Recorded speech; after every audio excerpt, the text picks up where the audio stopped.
आओ दुर्गा के दर्शन करें। बहराइच सिविल अस्पताल में एक भयभीत ग्रामीण की मृत्यु हो गई। भय का कारण यह था कि उसे बाघ पीठ पर लाद कर उठा ले गया। यद्यपि बाघ ने उसके शरीर को अधिक नहीं दबोचा और न चोट पहुंचाई थी। दांतों के मामूली से जख्म लगे थे। ग्रामीणों ने उसे छुड़ा लिया तो भी किसान इतना भयभीत हो गया और उसका मानसिक संतुलन इतना बिगड़ गया कि डॉक्टरों के बहुत धैर्य दिलाने पर भी उसका भय न गया और अंततः उसकी मृत्यु ही हो गई। मनुष्य जीवन खतरों से खाली नहीं हो सकता। ऐसी कल्पना बहुत कम है कि कोई मनुष्य आकस्मिक घटनाओं से बचकर सुखपूर्वक जीवन बिता ले। सांप, छिपकली, जंगली जानवर, पागल कुत्तों, भेड़ियों आदि के आक्रमण और सामने होते रहते हैं।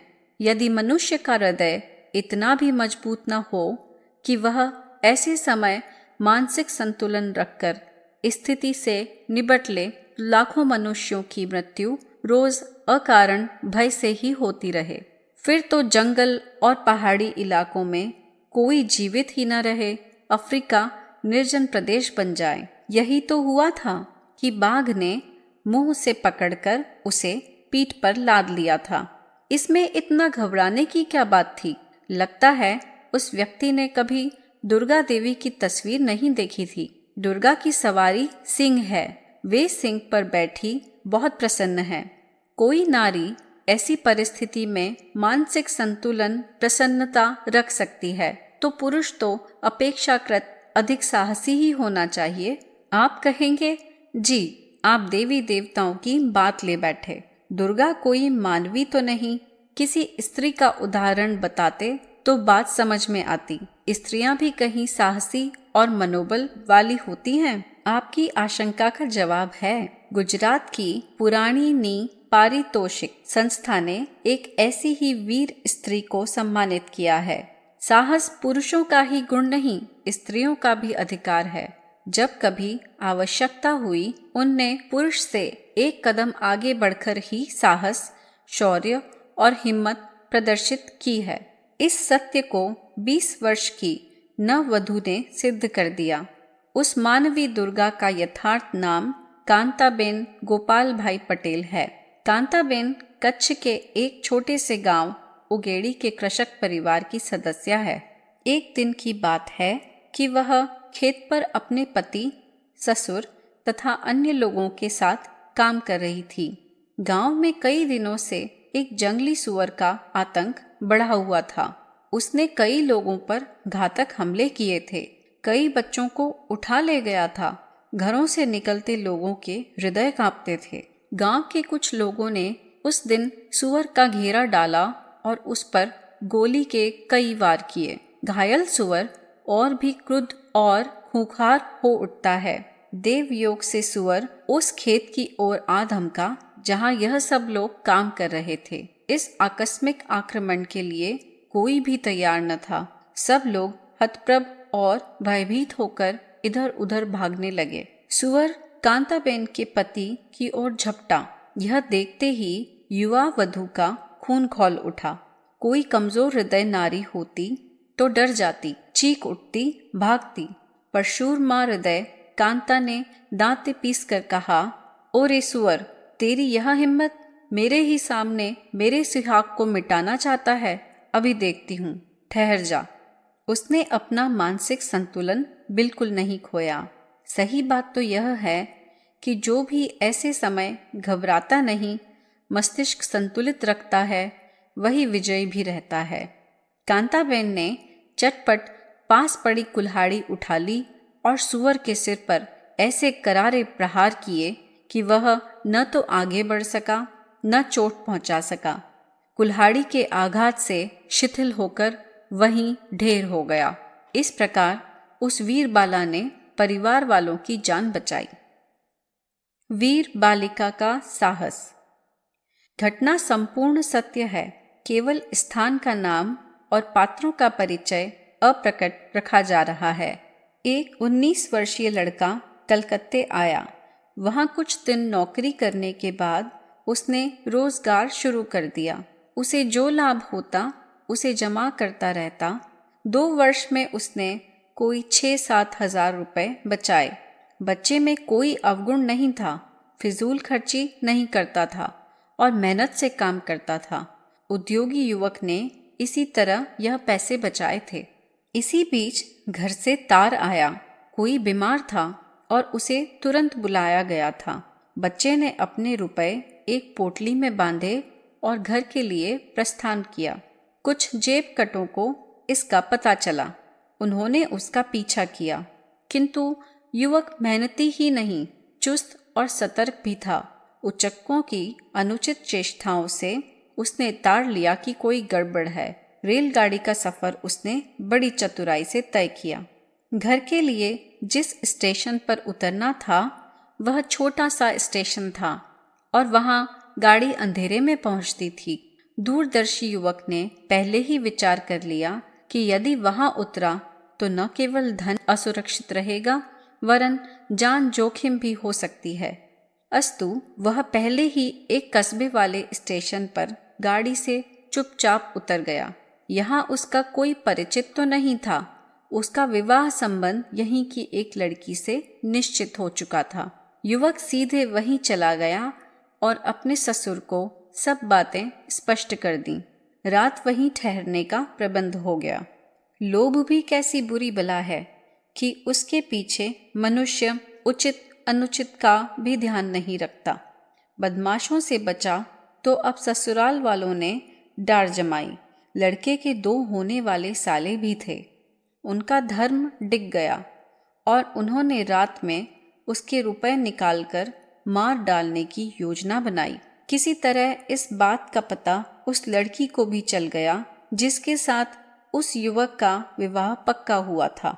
लड़की पहले तो घबराई, पर अंततः उसने निश्चय कर लिया कि अन्याय के विरुद्ध वीरतापूर्वक संघर्ष किए बिना काम नहीं चलेगा। यद्यपि उसके शील और चरित्र की निष्कलंकता का भी प्रश्न था, लज्जा भी थी, पर शरणागत भावी पति की रक्षा तो बहुत बड़ा कर्तव्य था। दुष्टता के विरुद्ध साहसपूर्वक लड़ना क्या किसी पुण्य से कम था? रात का एक पहर बीता और लड़की दबे पांव उस कमरे में प्रविष्ट हुई जहां वह युवक बेखबर सो रहा था। लड़की ने चुपचाप उसे जगाया और कड़ी निगाह करके कहा, चुपचाप मेरे पीछे चले आओ, कोई गड़बड़ मत मचाना, अन्यथा भला न होगा। युवक एकाएक समझ न सका। लड़की ने उसे सुरक्षित स्थान पर पहुंचा दिया। इसी बीच उसका पिता उसी चारपाई में जा सोया। उसके 2 घंटे बाद सालों ने अपने पिता को ही जा दबोचा। गला दबाकर सारे शरीर की तलाशी ली। रुपए तो नहीं मिले, पर पिताजी संसार छोड़कर चले गए। पीछे जब उन्होंने बत्ती जलाकर देखी तो अपने पिता को मृत पाकर अवाक रह गए। उन्होंने बचने के लिए सारा दोष जमाई पर लगाकर रिपोर्ट थाने में लिखा दी, पर जब पुलिस घटनास्थल पर पहुंची तो लड़की ने सारी बातें सत्य सत्य कह दी। दोनों भाई गिरफ्तार कर लिए गए और उस लड़की के साहस की बड़ी प्रशंसा की गई।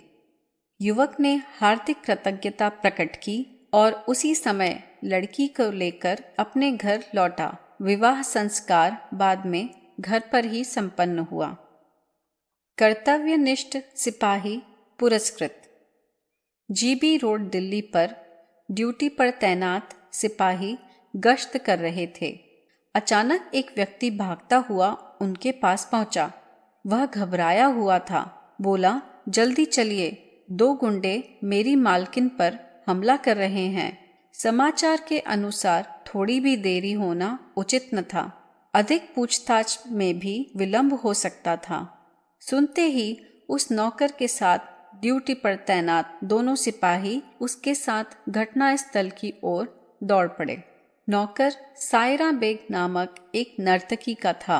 उसके यहाँ उस क्षेत्र के 2 कुख्यात गुंडे इंद्रजीत तथा अमृत सिंह घुस गए। गुंडे कोई नियम अथवा सिद्धांत माने तो गुंडे ही काहे के। उन्होंने जो मन में हो वह करने पर उतारू हो गए। अनीति का प्रतिकार करने की समाज की क्षमता के ह्रास के कारण गुंडों का हौसला और भी बढ़ जाता है, अन्यथा गुंडे कोई रुस्तम तो होते नहीं हैं। उक्त गुंडों ने नर्तकी सायरा बेगम के साथ जबरदस्ती बरतनी चाहिए।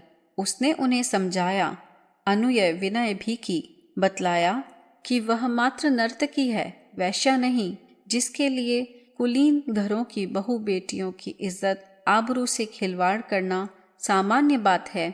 ऐसे मनुष्य रूप में शैतानों पर उसका क्या असर होना था। उन्होंने उस लाचार महिला को पकड़कर घसीटना शुरू कर दिया। बेचारी अपनी शक्ति भर हाथ पैर पीटकर शोर मचाकर प्रतिवाद का प्रयास कर रही थी। तभी नौकर सहित पुलिस वाले पहुंच गए। इस अवसर पर सायरा बेगम के नौकर ने समझदारी का कार्य किया। यदि वह भय से छिप जाता या जोश में स्वयं ही गुंडों का प्रतिवाद करने लगता तो कुछ लाभ न होता। अशक्त नौकर हट्टे कट्टे गुंडों से नहीं निपट सकता था, स्वयं अपने लिए और खतरा पैदा कर लेता। अस्तु उसने किंचित भी विलंब किए बिना अपने कर्तव्य का सही निर्धारण करके तुरंत कार्यवाही की और पुलिस की उपलब्ध सहायता का लाभ उठाया।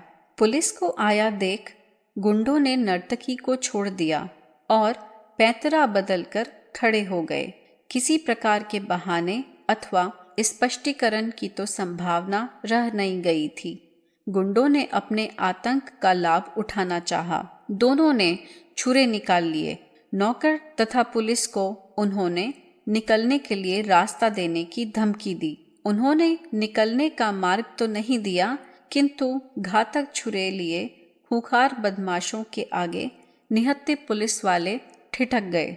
गुंडे आगे की बात सोचें, तब तक दो सिपाही श्री लच्छूराम और शिवराज सिंह ने अपना कर्तव्य निर्धारित कर लिया। आतताई पुलिस को आतंकित कर यह उन्हें अपनी तथा विभाग की मानहानि दिखाई दी।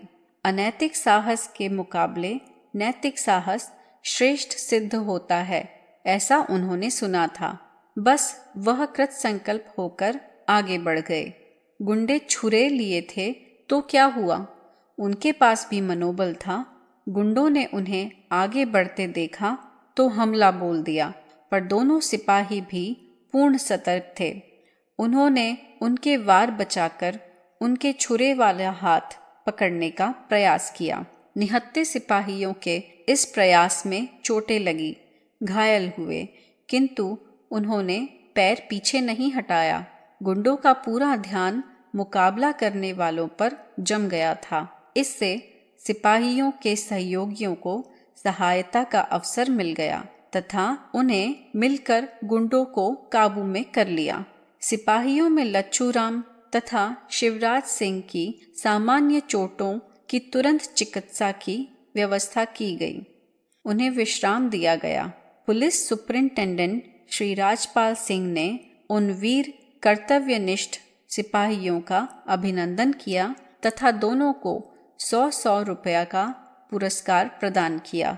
ऐसे कर्तव्यनिष्ठ सिपाही ही गुंडा तत्वों को समाप्त कर सकते हैं।